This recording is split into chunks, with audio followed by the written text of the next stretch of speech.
Seeing the immediate need of so many former combatants, a program was set to work, aiding an estimated 25,000 beneficiaries. Its principal objective was to provide all assistance needed to initiate small-scale commercial-level production of a suitable commodity, plus limited post-harvest facilities.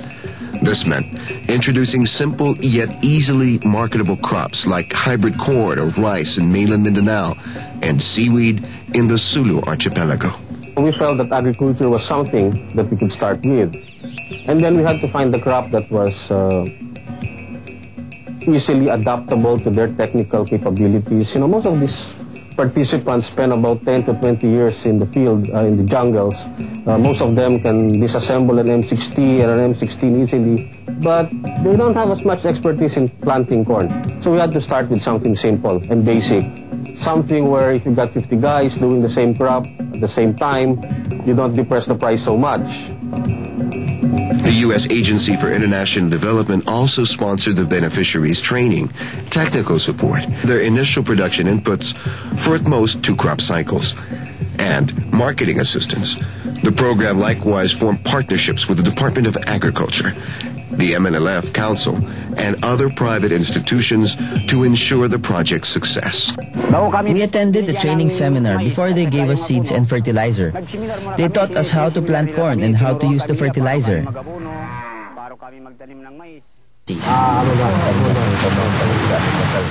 Despite their pressing economic needs, not all the intended beneficiaries readily embraced the program when it first arrived in their respective areas. The program technicians noted strong anti-U.S. sentiments from the ex-MNLF rebels. Certainly, when we started the program, there was a lot of mistrust. You know, for one, this was the U.S. of A.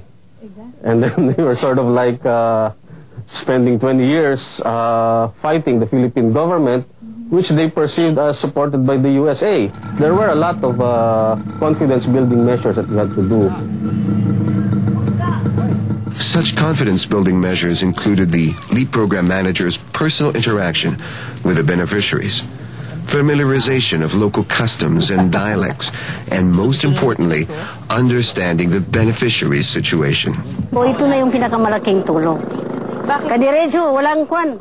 This is the best kind of help we've received. They don't even beat around the bush. They talk to us directly, unlike government agencies who don't even pay us any attention when we go to their offices, especially when we go there looking like this.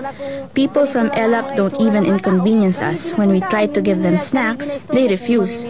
They say they don't want to diminish our resources. Hindi na daw kung tumutulong yung grupo nila, hindi na daw mabawasan yung mga taong tutulungan nila. In time, the desire to settle into more peaceful lives led war-wearied men like Datu Daud to take a leap of faith. Why wouldn't we be determined to try the program when we are already given the opportunity to have something to eat? During its early stages, the LEAP program divided the participants into clusters of about 50 members each. The MNLF designated Commander Elon as seaweed production leader in the municipalities of Marungas and Parang in Sulu, while Commander Naramin was put in charge of the municipalities of Lamitan and Tuburan in Basilan. As leaders, they were responsible for coordinating the distribution of production inputs. In Barangay Kiteb in Maguindanao province, Commander Daud headed his cluster's corn production. In the case of Ustads Napisa, she and several other female ex-combatants organized the Buluan Bangsamoro Women's Multipurpose Cooperative a year after the 1996 peace agreement.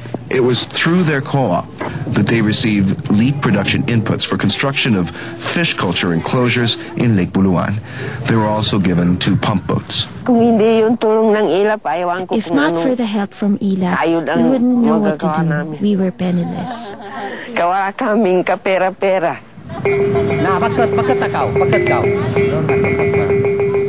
It wasn't long before the participants saw the fruits of their labor.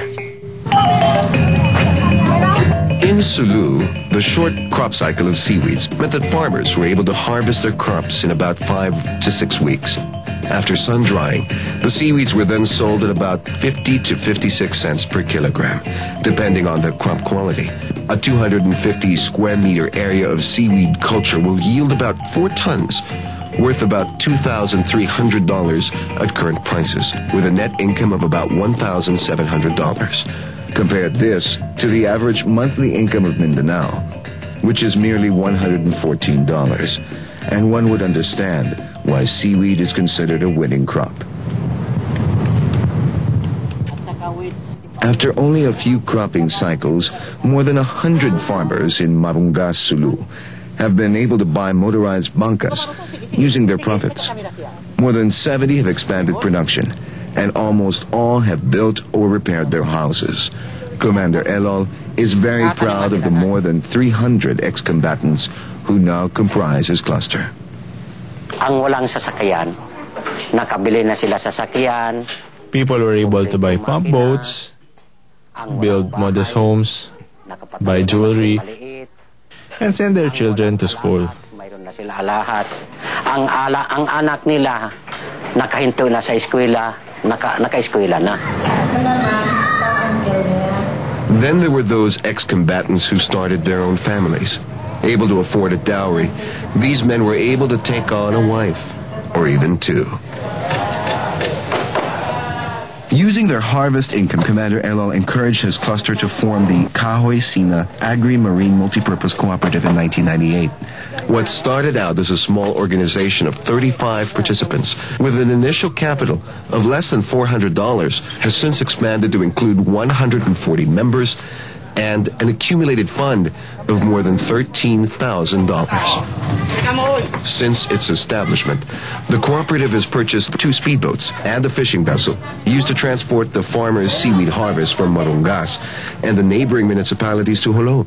Co-op members also use the fishing vessel to augment their income while waiting for the seaweed to mature. Ang kita nila sa 15 days, 15 night, mababa ang 50,000. In 15 days and 15 nights, they earned a minimum of $943 and a maximum of $1,320 to $1,509 from fishing. There are 5 people on the boat. In 15 days, they used up $189 worth of diesel fuel. So sa 15 days, ang gastos nila diesel sa 10,000. Out of their gross revenue, the fishermen pay the cooperative $300 as a rental fee. Each fisherman then brings home anywhere from between $94 to $207 for half a month's work.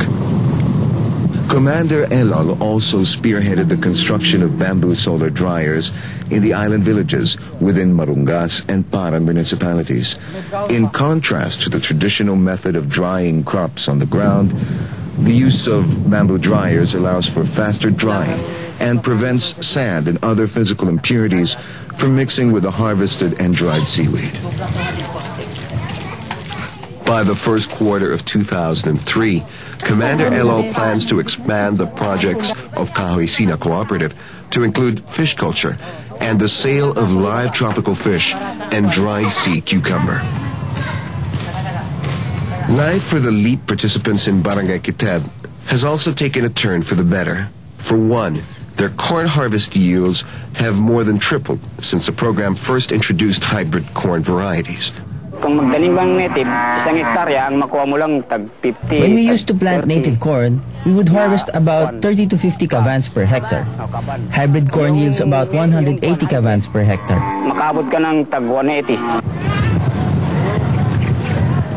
With their increased harvest income, the residents of Barangay Kiteb began to slowly but surely improve their houses, acquire farm animals, and purchase household appliances. Maraming nakabili ng motor, yung motor na disedga. Many have been able to buy motorcycles with sidecars, TV sets, and Betamax units. You probably won't believe it, but back then, you could count the number of carabaos around here. There used to be less than 10. Now, all of our co-op members have been able to buy a carabao of their own. Pero ngayon, puro yung membro namin nakabili ng carabao. Commander Daud and his fellow LEAP participants organized the Kiteb Islam MNLF Multipurpose Cooperative in 1996. Commander Dowd is the chairman of the said co-op. With the combined harvest income of its 200 members, the co-op built a concrete-type solar dryer and a warehouse. These post-harvest facilities greatly improve the quality of their harvested corn, while thus increasing their farm revenue.